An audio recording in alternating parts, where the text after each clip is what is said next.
Well, hello and welcome back to Read Becca. It's time for a tag video, and this one is kind of on a timeline. So I want to get to it before it expires or kind of sours like bad milk, because it is very centered around the new year, and that's the New Year, New Me tag.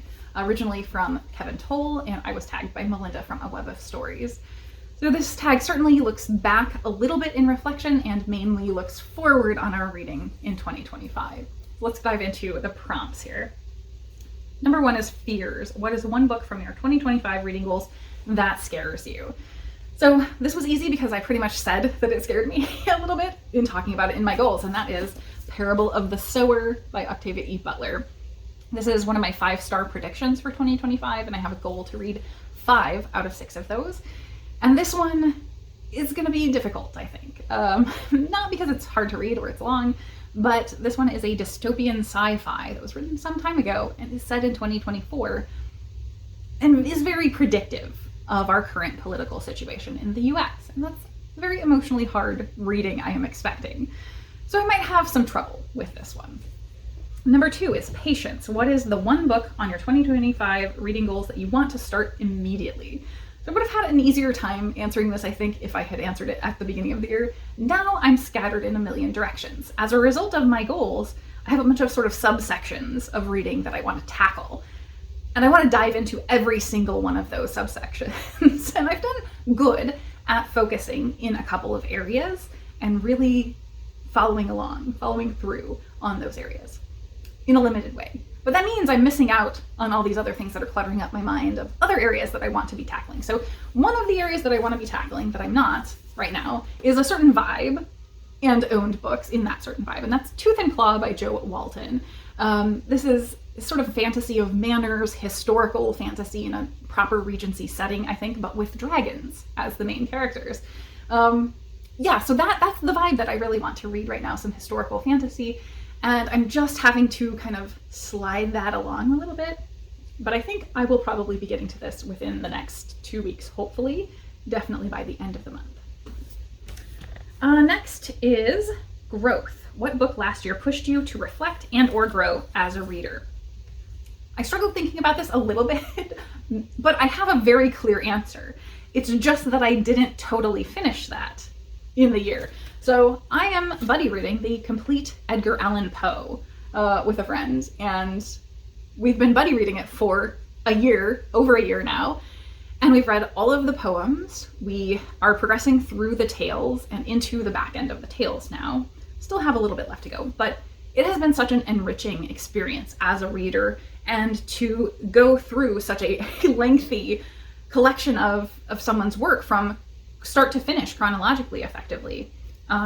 And to see the development and growth of Poe as an author, to find connections between the works and his life. And we've also been not necessarily putting any strong effort into it, but checking into the different things that were happening in his life at the time, different tie-ins and references through Wikipedia over the course of this. So it just has been a very, very enriching read. So I'm very much enjoying that. And that was really, really strongly contributing to my life as a reader over the course of the year. Number 4, new paths. What is one author you plan to try for the first time in 2025? And this one, I decided to use the most obvious, and that's my carryover from my most recommended author's goal, China Miéville, and I specifically have Perdido Street Station here, but I have a couple of his books. I think this is the first one I want to tackle. So both 2024 and 2025, I have set a goal to target picking up authors I've been constantly recommended and I never get to. And China Miéville made it on the list in 2024 and I did not get to him. So I'm definitely getting to him this year. Number 5, self-care. What is one book and or series you revisit for comfort? So I wasn't sure how to take this entirely, but I don't reread a ton. I do want to focus on that a little bit more this year in 2025. And so I went with one that is kind of a perennial classic that I have reread and I would like to reread. Is Wind in the Willows by Kenneth Grahame. And this particular edition is illustrated by Michael Haig. And this is just a wonderful children's classic set on the riverbank following anthropomorphic animals and all of their little sort of country life, I guess, and interpersonal interactions. And it's just very, very wonderful pastoral storytelling.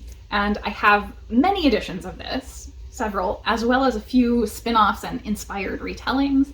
So I would kind of like to reread this along with those this year, perhaps. Number 6 is Forging Ahead. What is your favorite debut book or first book in a series you read last year? So I think for this one I have to go for John Wiswell's debut novel, Someone You Can Build a Nest In. And I don't think I've even talked about it here on the channel really so far, so this may be a big surprise. It is so unusual and different from anything I've read. It's extremely heartwarming while also being a horror novel for sure. It kind of has a medieval setting, but is very Eastern European feeling more, very dark and gloomy and cold. And it's the kind of vibe where you can totally see the villagers going monster hunting with pitchforks and torches. Absolutely. And they do at points. But our main character is the monster. And it's just this lovely story that includes a love story, a romance, as a prominent element of it. It's so strange and innovative, and I really enjoyed it. Next is goals. Do you have any specific reading goal or challenge for the year ahead? I've already been mentioning throughout this that I have a number of goals. I already did a goals video for the year, and I don't set a specific numeric book count goal, so that's not part of it. But I would say for the purpose of this question, I did set for my goals an overarching guiding principle of my reading for the year, and the main thing there being that I want to focus solidly this year on tackling the backlist of authors that I love, reading those books I have already on the shelves that are from these authors I've read from before, and also reading sequels in series. I have all these books sitting on my shelves and I read and enjoy first in series or a single book from an author, and then I start amassing other books and I just never get to them. And that's kind of the main thing in my reading practice that isn't aligned with what I want out of my reading life. So I feel like if I can get that in order, those two things, I will be feeling pretty good about my overall reading diet. And the last one is Breaking Walls. Bonus, do you have a non-book related goal for 2025 you wish to share? So this is, I think I have talked about this quite a bit, but not recently. So I will update for those people who were following along or people who haven't heard before, but I've been working on learning Japanese and I'm almost at the 2-year mark on that. And it's not very impressive how much progress I have made. And I kind of haven't talked about it recently because every time I talk about it, it is the same update of it is very hard. And that's all I have to say about it really. It's been a journey of inches. And probably over the last 6 or 8 months, I significantly let slide sort of the handwritten aspect of writing the phonetic alphabets and also the listening aspect and focus much more on the reading aspect of learning Japanese. And that probably is the right choice for me to focus in on because it's been so difficult. And that is what my end goal is more being able to read in Japanese versus converse or anything like that. But I do think I need to incorporate that more. I have some shows I really want to watch in Japanese, and I can start working that in a little bit. I think in 2024, I basically didn't even watch any sort of anime or anything that I could have been listening in on and picking stuff up. I had a couple of times where I watched things with Japanese subtitles, so that was playing more into the reading versus the listening as well. So I think I need to mix up what I'm doing and put some focus back toward variety. I do still have subscriptions to Japanese language magazines through Libby, and so those just show up.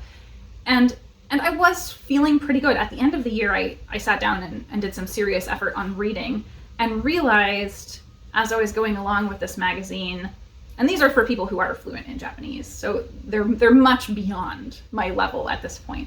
So I'm not expecting to be able to read the whole thing. But when I look back at early 2024, when I first started getting these magazines, I don't think I could read any like full sentences or anything. I was picking out words here and there.